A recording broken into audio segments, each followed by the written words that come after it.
live to the press conference of BSP leader Mayawati. राज्य बनने के बावजूद भी आबादी के हिसाब से देश के सबसे बड़े राज्य हैं, अर्थात लगभग 20 करोड़ की आबादी वाले राज्य उत्तर प्रदेश को 4 अलग अलग राज्यों में भागों में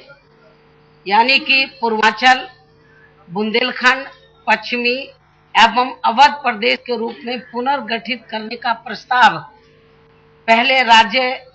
मंत्रिमंडल और फिर विधानसभा से पारित कराकर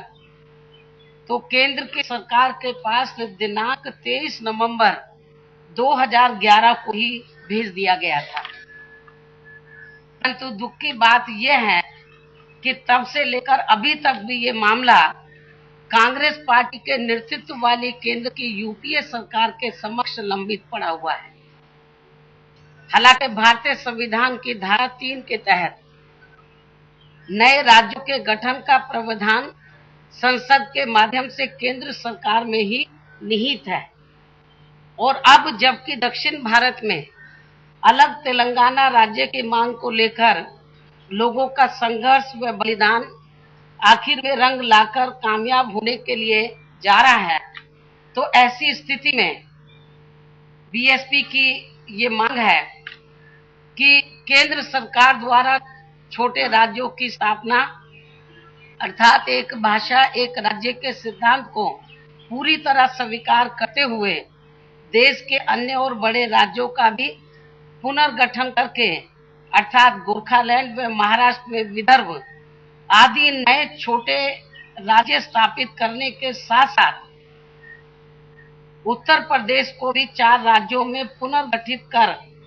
अलग पूर्वांचल, बुंदेलखंड, पश्चिमी एवं अवध राज्य बनाने की प्रक्रिया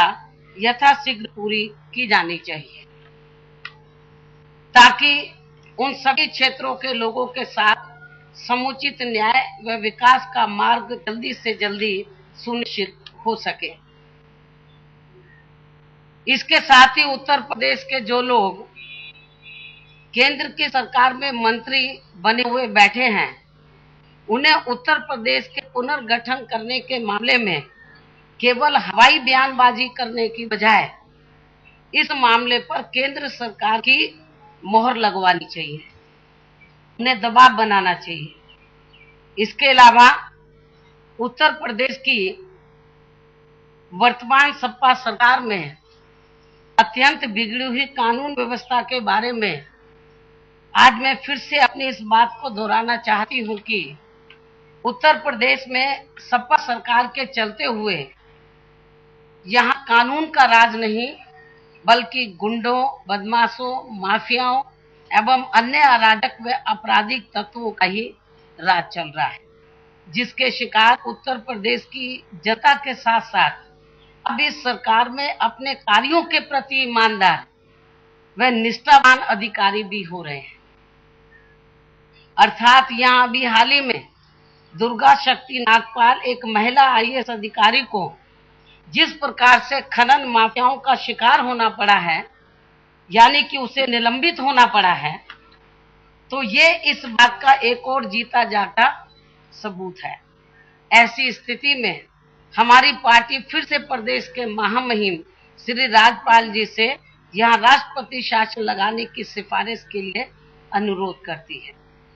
और इसके साथ ही खनन माफियाओं के शिकार संबंधित अधिकारी के प्रकरण में दखल देकर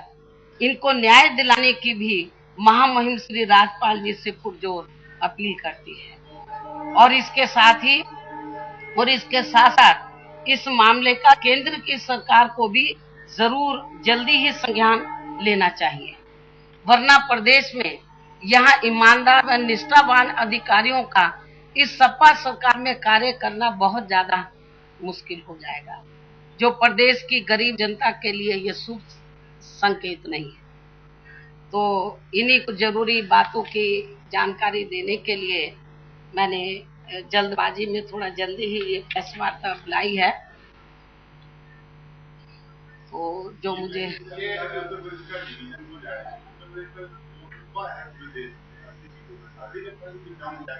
नहीं, हमें इस समय रुतबे को नहीं देखना है, हमें ये देखना है कि यहाँ की जो उत्तर प्रदेश की जो विशाल आबादी है, तो जब इसके 4 हिस्से हो जाएंगे और ये 4 हिस्सों में आबादी बढ़ जाएगी तो उत्तर प्रदेश की जनता का ज्यादा विकास होगा।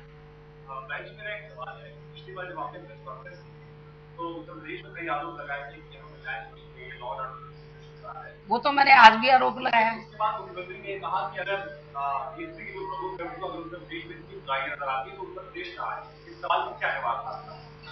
इनकी इस बचकानी बयानबाजी के बारे में हमारी पार्टी का ये कहना है कि प्रदेश की हर स्तर पर बिगड़ी हुई कानून व्यवस्था पर बोलने वाले अपने विरोधियों को प्रदेश को छोड़कर जाने के लिए बोलने से पूर्व प्रदेश के मुख्यमंत्री को सबसे पहले अपने बाप श्री मुलायम सिंह यादव को उत्तर प्रदेश को छोड़कर जाने के लिए बोलना चाहिए, जिन्होंने अभी कुछ दिनों पहले ही अपने बेटे की सरकार के हर स्तर पर चल रहे कुशासन की खुलेआम आलोचना करते हुए इनको बिहार के मुख्यमंत्री के पद चिन्हों पर चलने की सलाह दी थी। धन्यवाद।